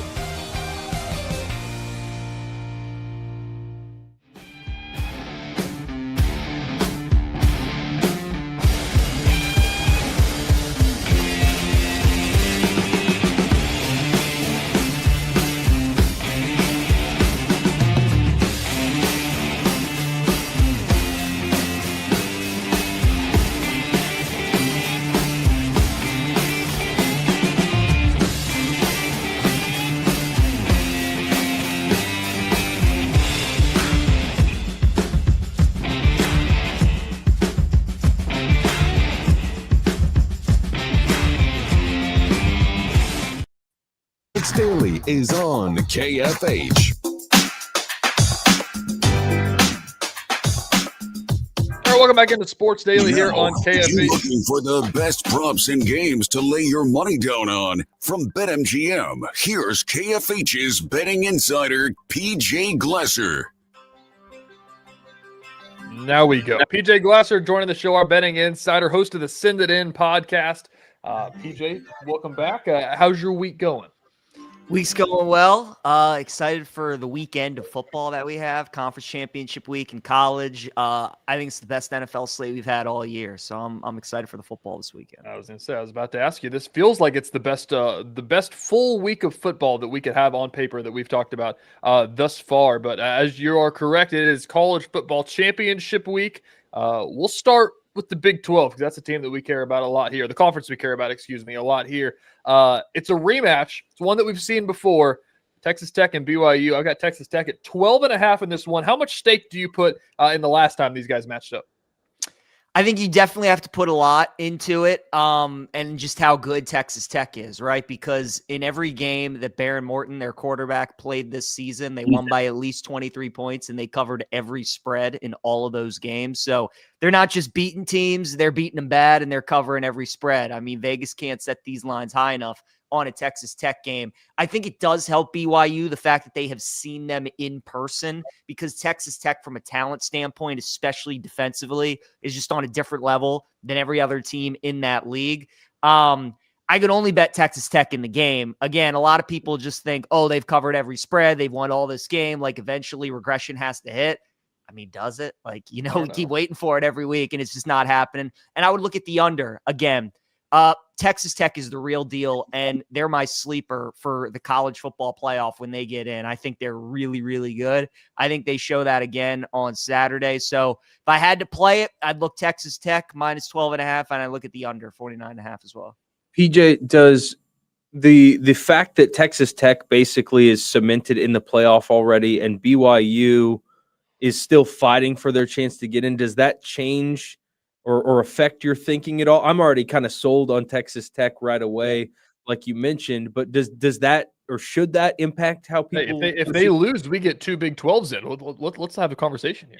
Yeah, that's correct. No question. Texas Tech, even with the loss, still in. BYU, they win. Obviously, they get the auto bid, so they'll be in as well. I think it does. The thing with BYU, if you were to bet them, I think there was a first half number +7. The fact you get a key number, I kind of like that. Both of these teams are good defensively. Both teams want to run the ball. And as great as Texas Tech has been, they're probably going to feel some pressure in this game, right? Big 12 title game. You're a big favorite. You've never been in this position before, like all these sorts of things. And BYU's playing with house money. Nobody's really expecting them to win this game. They know that they have to win. So that's, I think, your angle with Texas Tech is you just hope that maybe they're a little sloppy early. BYU runs some trick plays. They get a turnover. They go up. Texas Tech, again, because they've beaten all these teams by so much, they really haven't been trailing a lot this season. So if BYU can get a lead and force Texas Tech to play from behind, that's really the path that they have. So if you like BYU, I think your only angle is maybe like a first quarter bet or a first half bet. Yeah, we'll keep the schedule going. The 3:00 game on Saturday is Georgia, Alabama, the SEC championship game. It's kind of a win and get in, lose and go home for Alabama in a way. I would imagine the way that the committee's shown us in years prior. They're the 9, so that they're kind of flirting with danger there. But this is one that's in Atlanta. It's neutral field, but it's basically a Georgia home game. But you get points with the Crimson Tide, which doesn't happen often. You don't. Kirby's only beaten Bama one time. So this matchup, whether it's been Saban, whether it's been DeBoer, he's struggled with it. Guys, I think this game, if you have the ability in your state to live bet, I think that's the way that I would go about it. Georgia, the last couple years, their defense on first drives of games have been terrible. I think you go back and you look at some of the games that they've played and the amount of times that they've been down 7-0 would shock you. So I kind of love that, right? Georgia's a 2.5-point favorite. If Bama goes up 7-0, well, they're going to be the underdog, and then you get Georgia's plus money. Whereas if Georgia goes up 7-0, they go up 10-0, you're going to get Bama at plus 7.5, and that's kind of the way I want to attack this game. I want Georgia at a plus money price, or I want Bama something north of 7, and I think you're going to get one of those two things at some point in this game. We know these games are always close. They always come down to the wire. And I would expect this game to be nothing different. I kind of think we get a little bit of points too. Bama's offense has not been great the last 4 or 5 games, but these matchups tend to bring out the offenses in both of these teams. So I would look at the over 47.5 as well. You had to make me pick the game. I'd probably lean Bama just because they are the more desperate team. I think even with the loss, they're still in. I don't think the committee is going to punish the SEC. Guys, if we didn't have an SEC championship game, Bama would be your SEC. Correct. Finish first, right? I don't see how they punish that team. I think they're in as long as they don't lose by like 50 or something like that. So I think it's a close game. And if I had to pick it, I would take the Tide. I want to talk about the Big Ten championship, though, because to me, like of all the good games, like 1 versus 2, how often does that happen, right? And it doesn't mean a thing for the future, right? Not at all. But Ohio State is a 4-point favorite as the returning national champion, looking to do it again this time with a Big Ten championship under their belt before the playoff run. PJ, where do you see this one heading in Indianapolis? Such a fascinating game. I thought initially I was going to be on Ohio State, but I don't know how you guys feel. Like, doesn't it just look like Ohio State's too easy? You got to just lay 4, right? I think the sentiment around this game is the same. We all agree Indiana's really good. We all agree Indiana can win the whole thing, but we also all agree that Ohio State is just at a different level, yet they're only laying 4. Like, it's just a little bit fishy, that line. And there are 2 things that concern me about Ohio State that I think are legit. The first is the Michigan hangover, right? They finally slayed that dragon. We know how much that rivalry game means to both of those fan bases. It's a quick turnaround. They've been waiting 4 years to win that game. They finally did. So what do they have for an encore? The second thing, which is kind of flying under the radar, Indiana had a bye week, the second to last week of the regular season, right? They played Purdue last week as a 30-point favorite, and then the week before that, they had a bye. We all agree Cignetti's a really good coach. There's no way they haven't been watching Ohio State film for 3 weeks. I think they've been prepping for this game for a pretty decent amount of time. They have a good advantage in that area over Ohio State, who we know their full attention was on Michigan getting ready for the game. So I think Indiana's got some advantages with 3 weeks of prep. Ohio State maybe a hangover over Michigan, and those things, because of that, make me a little timid on Ohio State -4 in this game. And like you guys were saying, it's 1 versus 2. The loser of this game is still getting a bye. They're still the top 4 seed. So as great as it is to go undefeated, win a Big Ten championship, this isn't the end-all, be-all. And this line just keeps going down. We were at 5.5. Now it's at 4. So I would actually lean Indiana in the game +4. I would ask you about the ACC championship. I'd ask you about the ACC championship, PJ, but I don't know if there's any real sickos that hard they're going to tune into Duke, Virginia over Ohio State and Indiana. I'll ask you, though, about the college football playoff. We keep getting rankings. The penultimate rankings on Tuesday came out. We might not see an ACC team get in. Like, where is your stance? I'll ask you about this, of who's going to be on that bubble. Is there a team? I know a lot of people have lines on get in or get out. Is there anything you got on that? I mean, look, James Madison in the newest college football ranking was the number 25 overall team. And I think that showed all of us, if they beat Troy in the Sun Belt title game and 7-5 Duke, who is unranked, beats Virginia, I think JMU's going to the playoff. And so doesn't the headline write itself, right? The Duke helping the Dukes. And I think that's what we're going to get. You know, the ACC, without question, is the worst of the Power Four conferences this season, and it would just be fitting that a 7-5 team wins the ACC title game. Another thing about Duke, they have 5 losses. 4 of those have come with them as a favorite. They're terrible as a favorite. They're excellent as an underdog. I don't want to bet them when they're minus, but when they're plus, that's when you look to bet Duke. And I don't think enough people are talking about that. Virginia's had a great season. They are the better team. They should be favored. But I think getting over the field goal with Duke, I like that. So I like Duke plus 3.5. I like Duke money line. I think that's an upset. I think they win the game. Rooting for chaos. I like that. Now, looking at all of these college football games, do you look at all ahead at the play to make the playoffs props? This is a question I love to ask because you can bet in a lot of different markets on who's in and who's out. And there are a lot of SEC teams right now that are making their case to make the playoffs. Do you look at this weekend's slate of games and try to predict the committee's line of thinking? You certainly do. I think you look at price as well. I mean, if you get a great plus money price, like just take a stab, you know. The big conversation is Miami and Notre Dame. I think that's kind of what we all want to see. If BYU loses to Texas Tech, that should free up a final playoff spot. And does it go to 10-2 Notre Dame or 10-2 Miami? I think Notre Dame is the better team, and I think most people would agree. You watch the Irish play, I think they're good enough to win the national championship. Miami's really good as well. But guys, at the end of the day, they played, and Miami beat them. I get it was all the way back in week 1. I get maybe it would be differently if they played this time around, but they played. As a committee, your job is hard enough. You're using all these stats, you're using all these metrics to try and find out who is better.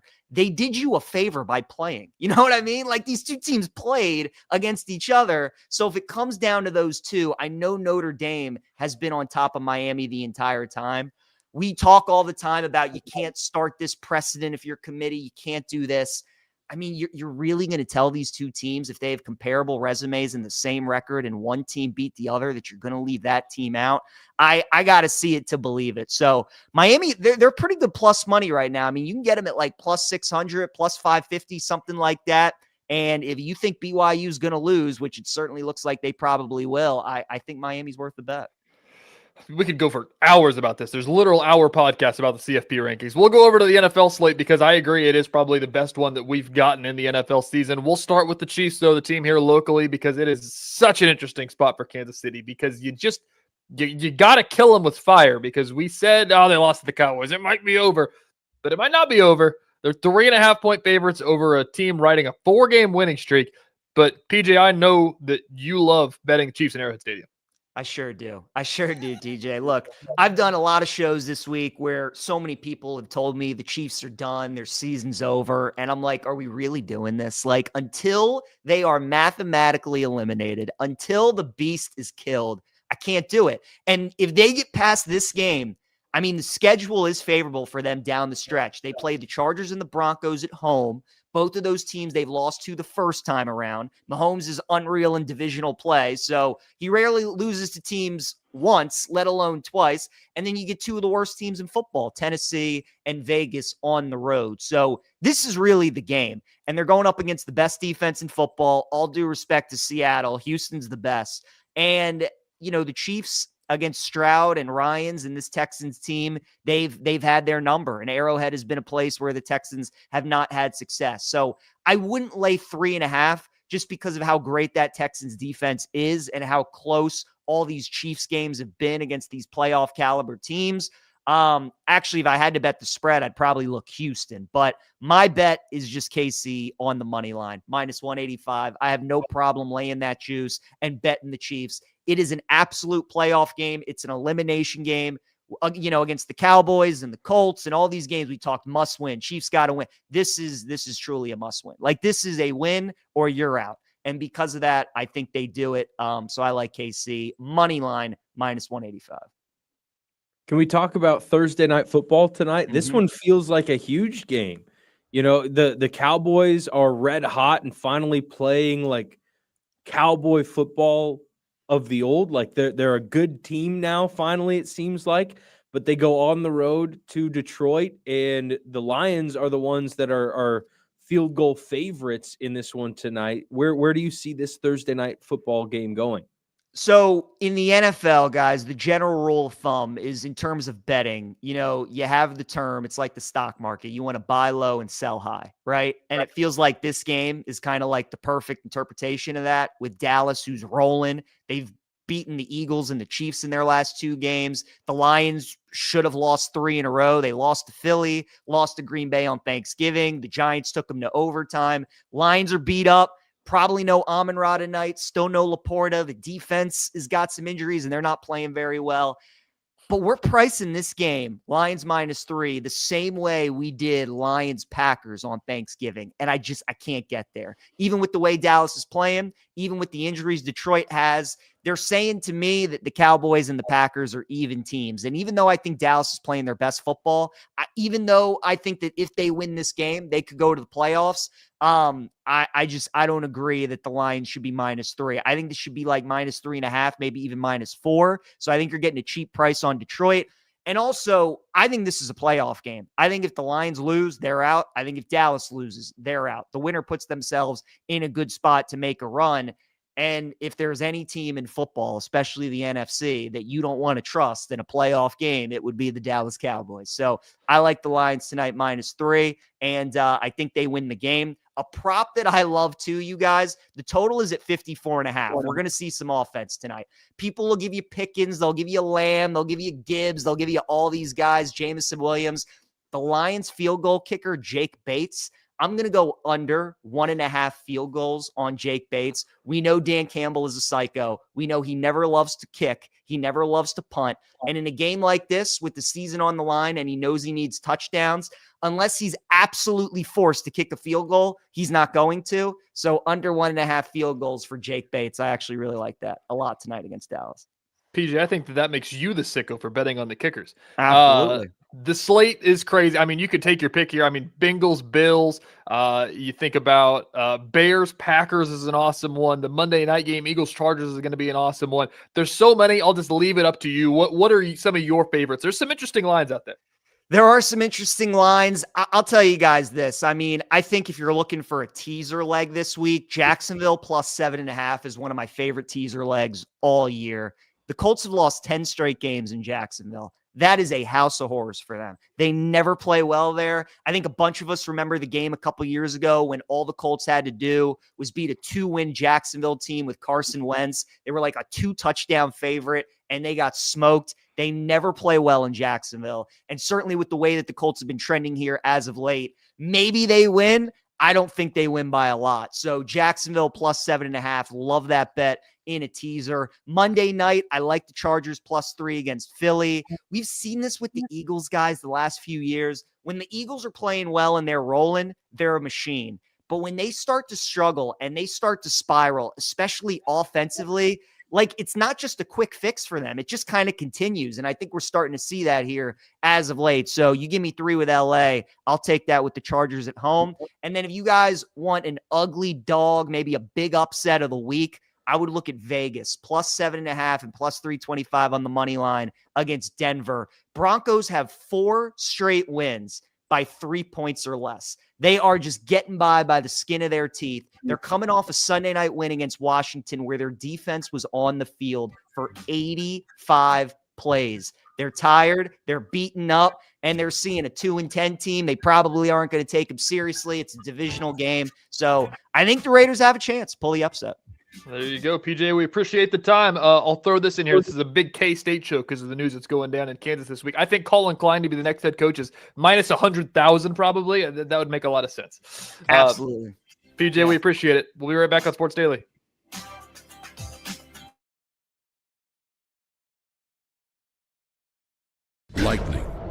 hail, tornadoes, flooding. It's the worst of severe weather, and it's coming. Spring brings warmer temperatures, but also dangerous weather conditions. Stay up to date day or night with the Storm Team 12 weather app. You'll get accurate forecasts, so you can plan ahead and stay safe, no matter the weather. Download the Storm Team 12 weather app, brought to you by Stutzman's Greenhouse. The future of television has arrived. Next Gen TV is here with stunning video, movie theater quality sound, enhanced voice clarity, and interactive features, all upgradable for the future. Learn more at watchnextgentv.com.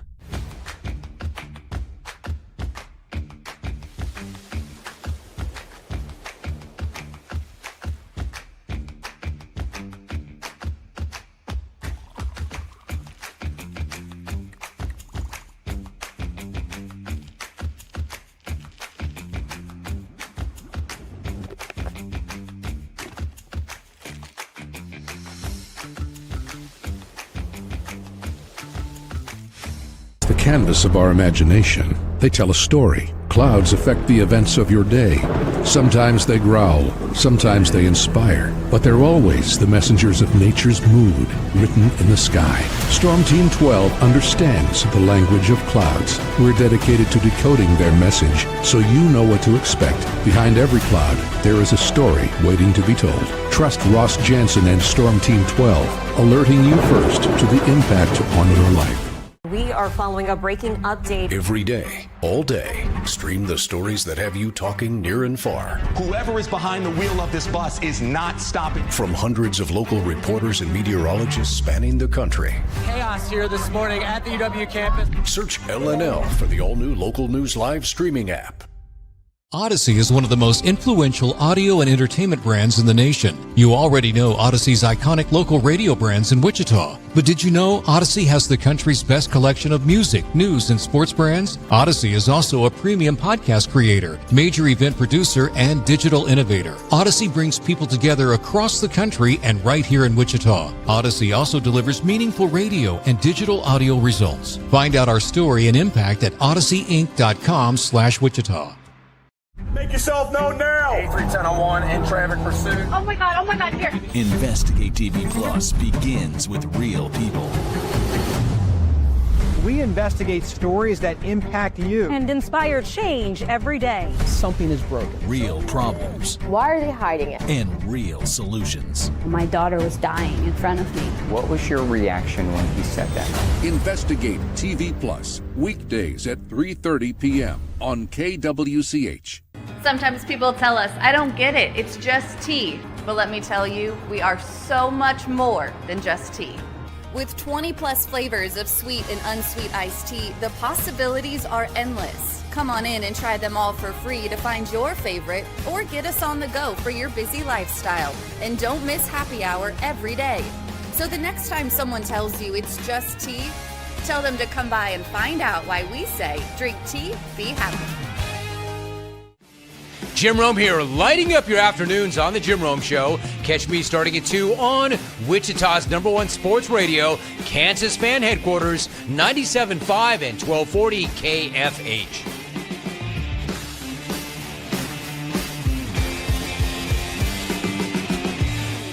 Mornings are busy. We're here to make your mornings better. We report the stories that affect you. 3 more hospital lies from contaminated apple juice just a day after the FDA issued a recall. We're here to make your mornings better. Closing east and westbound lanes of K96 for repairs. With 12 News, you're prepared for your whole day. Scattered thunderstorms across the state into the afternoon. Stay a step ahead with 12 News this morning on KWCH and KSCW.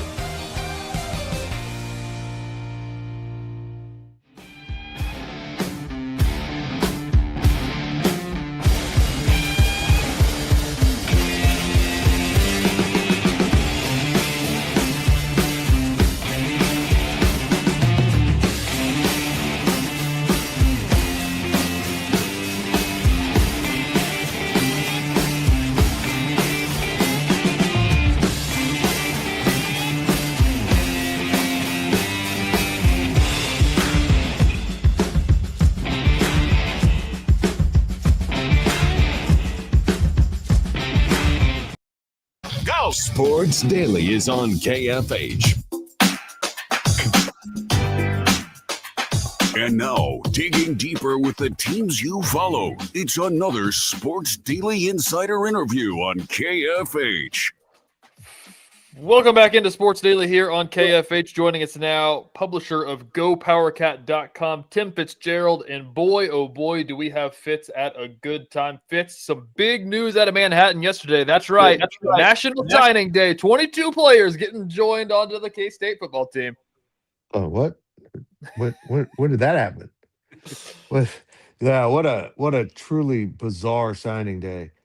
Oh my God. And I know this, they didn't want this story out yet. I know. If I had it verified at the level the Manhattan Mercury did, I probably would have run it. I don't know. But they didn't want it out, not because they didn't want kids to know before signing day. They told them all when possible. They wanted this story to sit so the kids could have their day. Yeah, and listen. Then Chris Klieman was supposed to have his day, and then Collin Klein. But it didn't work out. That's the thing, is that people I'll say this while we're on the radio, is that people have come after the Mercury a little bit, and Fitz, you and I know a lot of people at the Mercury pretty well, is that if you had a story like this, it's one thing if it was a story about Klieman retiring and you broke that on National Signing Day. If you have the scoop that you know who the next head coach is going to be at Kansas State, that's journalism 101. They tell you that in college. Yeah. I think it was unfortunate, but look, what they reported was 100% true, and we're upset about it. So I don't know. Yeah. So, anyways, we as we go forward through this, sorry, Jackson, as we go forward through this, we're kind of wading the waters. We've been waiting to talk to you to dig more into the Collin Klein situation. What do you know about it? There's no official word. Gene Taylor apparently doesn't update his phone contacts very much. What do you know about the situation? Yeah, Gene, he's been gone 2 years. I've got people in my phone contacts. What an insane soundbite. I don't have no clue who they are, and they've been there for like 20 years because I keep carrying my phone contacts over. That's how you do it, Gene. Hello. But yeah, that was just so weird to deny he's talked to him.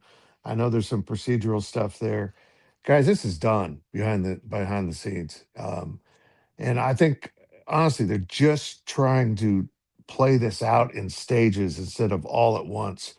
Because believe me, it's overwhelming. Everything that was going on yesterday, I did a hit out of Kansas City yesterday, and I'd get halfway through an answer, and something would pop up on my phone, and I'd lose my train of thought. It was a mess. Yesterday was just like trying to sort out the timeline of everything and figure out what's real and what's not. But as far as I can tell, the Manhattan Mercury nailed this 100% with their reporting. Well, I'm glad you mentioned, all the chaos of yesterday, but I had the pleasure of hearing you do a hit on a Kansas City station. I think it was Monday afternoon as well with Stro. And it was so funny because you I know you've been in on this the whole time, but you had kind of maybe a next year timeline on Chris Klieman retiring, not the next day. Tell me a little bit more about how this kind of came together. Yeah, I mean, I had spoken with Coach Klieman just briefly, and he kind of indicated to me it'd probably be after 26. They denied it yesterday at the press conference, but I think he knew after the Utah game he's got to get out. This is not good for his physical or mental health. He basically had a little breakdown. I don't think anyone could deny that, and that's just not.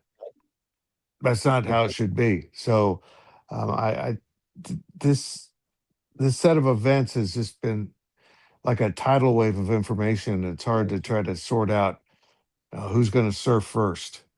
If use a metaphor that I have no idea what it means because it's surfing and I live in Kansas.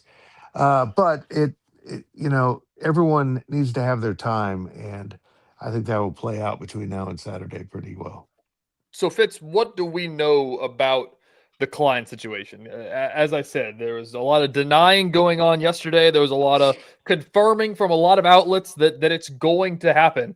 but we're not quite there yet. There's a reason that they didn't want to, confirm it in the same day that Chris Klieman retires, and there's a whole reasoning behind that. But I mean, as you said, this is going on behind closed doors. When do you expect there will be an announcement? And what's the meteorological certainty that it will be Collin Klein? I stole that one from the weather people at work. All right, that's good. Be careful with those people; they are shady.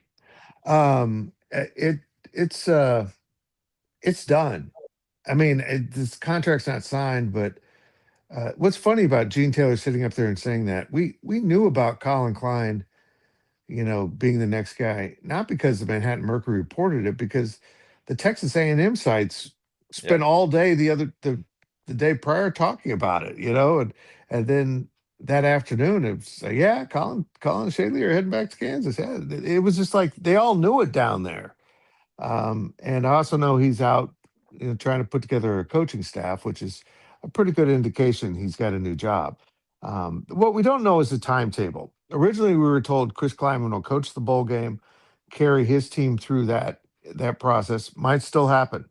The man I saw yesterday looked like a huge weight had been lifted off of him, and I think it might be best if he didn't coach. But they would essentially have two programs running parallel: the one that's winding up, and Collin Klein putting together his staff and beginning to get out and start talk to people. But I don't know. I mean, Collin was going to finish up with coaching the playoffs. I'd hope he is able to do that. We'll just find out more probably in the next 2 days. Yeah, as we continue to find out more about the situation, it just brings on more questioning about what it means for everything. You talked about the bowl game. That's a big question that everybody's going to have. We talked about earlier in the show that it's not Kleiman-like to do something for a swan song, right? Like he's not that kind of guy. And if he will do it if it's the best thing for the program, and if it's something that Coach Klein, future Coach Klein, wants him to do, then I think he would do it, selflessly and lead the team out there and wade the waters into the next program. But he's not going to go do it as a fact of like, I want one more. I want to ride off into the sunset, because that's not the way that he'll do things. Yeah, what makes this really difficult is with the new coach coming in, your current coaches probably know they're out of a job. Most of them. I think some might be retained, but most of them. So if they have a job offer between now and the bowl game, they're gone. Why? They have to.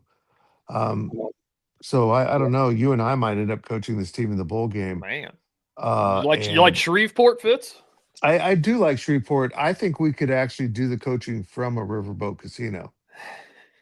Like, I'll send my sidekick Ryan Gilbert there, and he'll just tell me what's going on in the game, and I'll say, run the play that they go around. Tell Avery to run the ball. And then by law, you have to go for it on every fourth down. Well, I think that's mandatory if you're going to have fun in a bowl game. I would say probably not inside your 20. Don't give them the ball to red zone. But, yeah, just go for it on every play and run every fake play you've ever put in. Everything. Just run them all.